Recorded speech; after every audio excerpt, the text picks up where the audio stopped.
हम सब जानते हैं कि हमारी लाइफ साइंस के बिना अधूरी है। हर एक सेकंड हमारा साइंस पर डिपेंड है। तो हमें साइंस के कुछ टर्म्स के बारे में भी नॉलेज होनी चाहिए। तो आज मैं आप सबके लिए साइंस के कुछ इम्पॉर्टेंट डेफिनेशंस लेकर आई हूँ। तो welcome to my channel friends.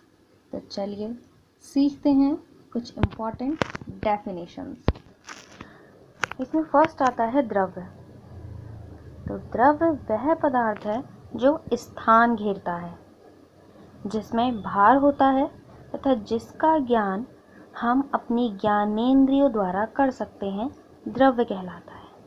अगर इसको हम सिंपल लैंग्वेज में समझना चाहें तो हम इसको ऐसे समझ सकते हैं कि वो चीज़ या वो थिंग जो स्थान घेरती है, जो एक एरिया कवर करती है, जिसका वेट होता है, जिसमें वेट हो और जिसका ज्ञान हम अपने ज्ञानेंद्रिय अब हमारी कौन कौन सी हैं, आँख, नाक, कान, इनके द्वारा हम जिसको फील कर सकें, महसूस कर सकें, देख सकें, जिसमें वेट हो और वो एक एरिया कवर करे, तो वही होता है हमारा द्रव्य। अब बात करते हैं तत्व की, कि एलिमेंट। तो ऐसे द्रव्य जिनको किसी भी विधि द्वारा दो या दो से अधिक द्रव्यों में अपघटित न किया जा सके, तत्व कहलाते हैं। जैसे लोहा, तांबा और चांदी।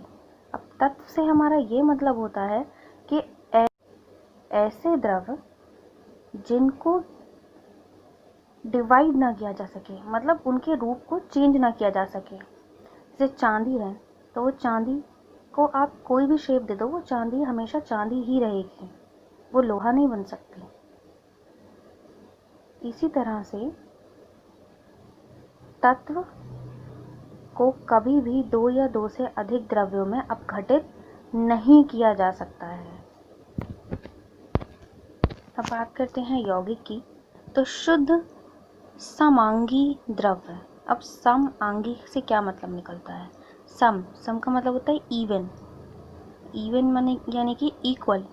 आप समझ सकते हैं कि इक्वल। समांगी द्रव्य जो दो या दो से अधिक तत्वों से, यानी कि ऐसा द्रव्य जिसमें दो तत्व मिलाए जाए या दो से अधिक तत्व मिलाए जाए, लेकिन वो बराबर मात्रा में मिलाए जाए, उनकी जो क्वांटिटी हो वो इक्वल हो, तो वो कहलाता है समांगी। तत्वों के निश्चित अनुपात, उनका रेशियो भी इक्वल, के पारस्परिक रासायनिक संयोग से बनता है यौगिक कहलाता है। जैसे सोडियम क्लोराइड, इसको बोलते हैं NaCl, यानी कि नमक, चीनी, जल आदि। पदार्थों को किसी भी अनुपात में मिला देने पर, अब देखिए पीछे हम देख रहे थे कि वो समांगी थे, यानी कि उनमें जो भी पदार्थ मिलाए जा रहे थे वो समान अनुपात से, यानी कि इक्वल रेशियो में मिलाए जा रहे थे। लेकिन मिश्रण में हम उनको किसी भी अनुपात में मिला सकते हैं, मिश्रण कहलाते हैं। जैसे चीनी और रेत का मिश्रण, चीनी का जल में मिश्रण आदि। देखिए परमाणु। तत्व का वह भाग सूक्ष्मतम कण, यानी कि बहुत छोटा सा कण जो रासायनिक अभिक्रिया में भाग ले सकता है, परमाणु कहलाता है। यानी कि रिएक्शन में, केमिकल रिएक्शन में जो भाग लेता है वो परमाणु कहलाता है। अणु किसी पदार्थ, वो तत्व हो या यौगिक हो, तो अणु किसी पदार्थ का वह सूक्ष्मतम कण, यानी कि सबसे छोटा कण जो स्वतंत्र रूप में रह सकता है, वो किसी पे डिपेंड नहीं होता है, वो स्वतंत्र रूप में रह सकता है, अणु कहलाता है। अब बात करते हैं सार्थक अंक क्या है। तो उन अंकों की संख्या को जिनके द्वारा किसी राशि को निश्चित रूप में व्यक्त किया जा सकता है, सार्थक अंक कहलाते हैं। अब ये हमसे बात करें कि किसी राशि, अब हम राशि मान लेते हैं इसमें किलोग्राम्स, ठीक है। तो अब किसी राशि को निश्चित रूप में व्यक्त किया जाता है वो संख्या की। जैसे हम एक शॉप पर गए और हमें चाहिए शुगर, तो हम उस शॉपकीपर को बोलेंगे कि भैया हमें शुगर दीजिए, तो वो हमसे क्रॉस क्वेश्चन करेगा कि कितनी शुगर चाहिए, तो हम उससे ये तो नहीं कहेंगे किलोग्राम चाहिए, तो फिर वो हमसे ये क्वेश्चन करेगा कि हाउ मैनी किलोग्राम्स, हमें कितने किलोग्राम शुगर चाहिए। तो हम जितनी भी हमें शुगर चाहिए तो हम उसको बोलेंगे कि भैया हमें 2 kg यानी कि 2 किलो, 5 किलो, 1 किलो। तो ये जो किलोग्राम से पहले जो हम नंबर यूज़ कर रहे हैं ना, 1 2 3 5 के 1 kg, 2 kg, 3 kg, 4 kg, तो ये जो नंबर है ना, यही हमारी राशि को सार्थक कर रहा है, एक निश्चित रूप में व्यक्त कर रहा है। कि जैसे किलोग्राम हम बोलेंगे तो हमें पता है कि राशि है, लेकिन कितने किलोग्राम्स हैं वो हम आइडेंटिफाई नहीं कर पा रहे हैं, तो वो किलोग्राम्स को कंप्लीट नहीं हो रहा है।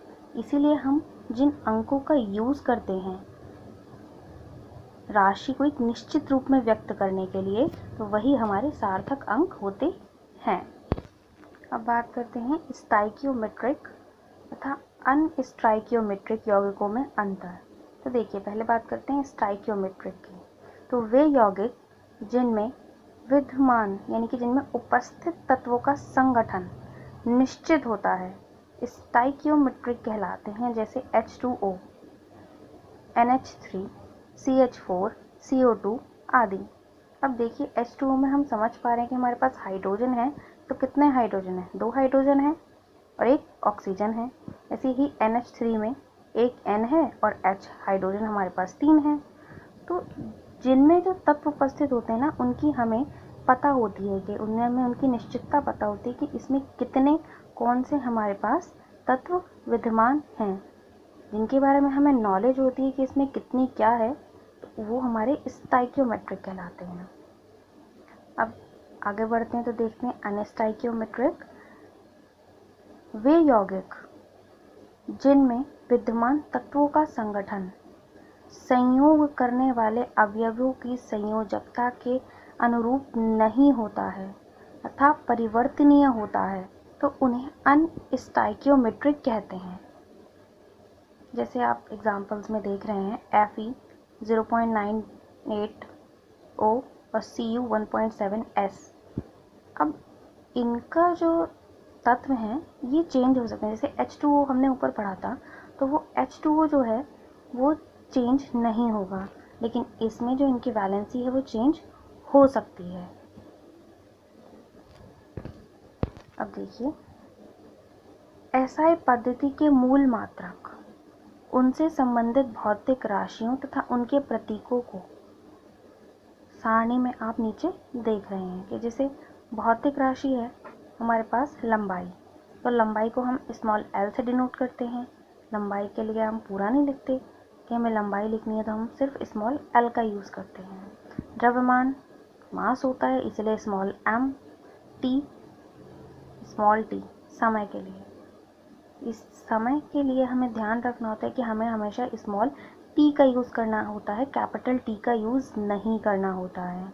विद्युत धारा I ऊष्मागतिकी तापक्रम कैपिटल T, समय के लिए हम स्मॉल t का यूज़ कर रहे थे और ऊष्मागतिक तापक्रम के लिए हम कैपिटल T का यूज़ कर रहे हैं।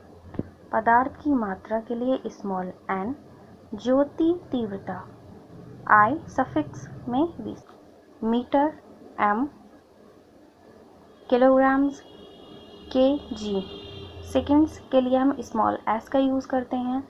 Ampere capital A, kelvin capital K, mole small m से स्टार्ट करते हैं। हम जब भी मोल लिखते हैं तो स्मॉल m, O और L का यूज़ करते हैं। कैंडला स्मॉल c और स्मॉल d। हेलो फ्रेंड्स, अगर आपको मेरी वीडियो पसंद आई हो तो मेरे चैनल को सब्सक्राइब करें, वीडियो लाइक करें और शेयर ज़रूर करें। Thank you.